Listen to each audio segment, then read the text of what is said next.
So yan, ah, nambura ako daw sa kapatid ko dahil tamad na tamad ako magluto ngayong umaga. So sorry.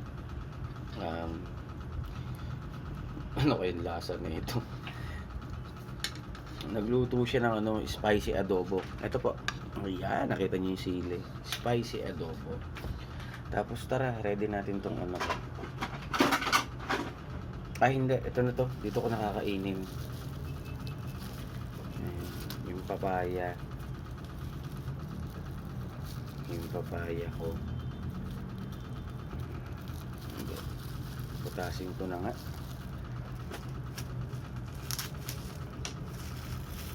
Ayan. Hindi ko na ilalagay sa lalagyan. Patong ko na lang siya rito. Ayan. Okay. So last day na ngayon ng pasok ng mga bata. Kung nakikita nyo, naglinis ako kahapon, hindi ba? Ngayon ang gulo-gulo na naman. Kasi nga, last day na naman ng mga bata. Hanapan sila ng hanapan ng mga damit. Tapos, yung mga kukunin nila. So, ako, pagdating kasi sa adobo, gusto ko talaga maalat. Talaga maalat. Ayan. Tikman na natin to.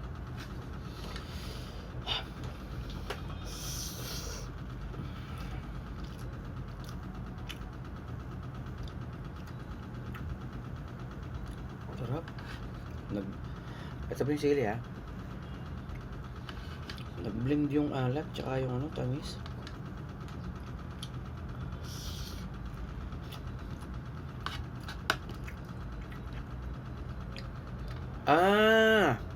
Kaya pala naglagay ng dahon ng laurel si Utol.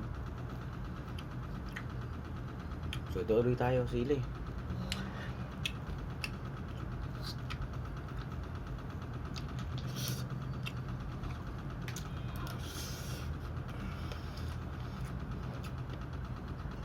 Suka ako.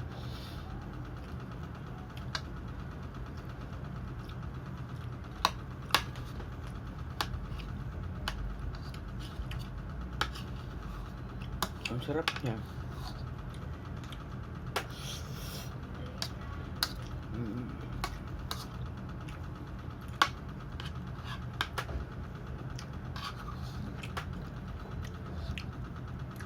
Sili ulit. Baka ayaw nyo maniwala.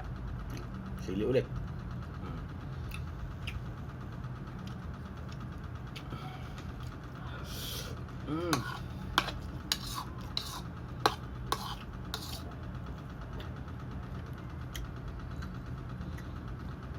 Ito yung pinakagusto ko sa adobo. Yung nagmantika na tapos lalagyan mo ng asin o kaya toyo ulit.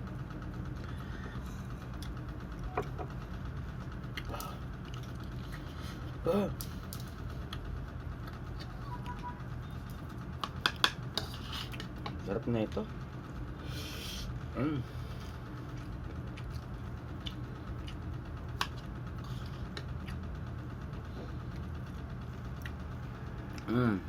Sili tayo ulit.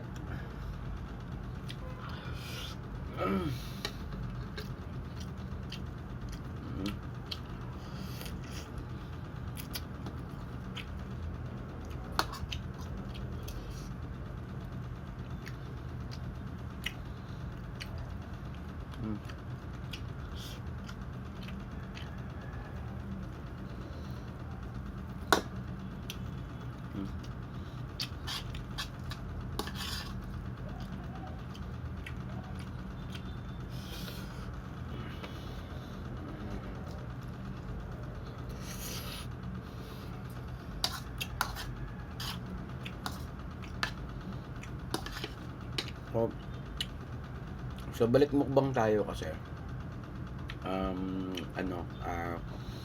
ayoko naman muna magsasagot dun sa mga tinatanong ng mga tao sa akin about sa mga problema nila. Pahinga muna natin yung isip natin. Try to relax.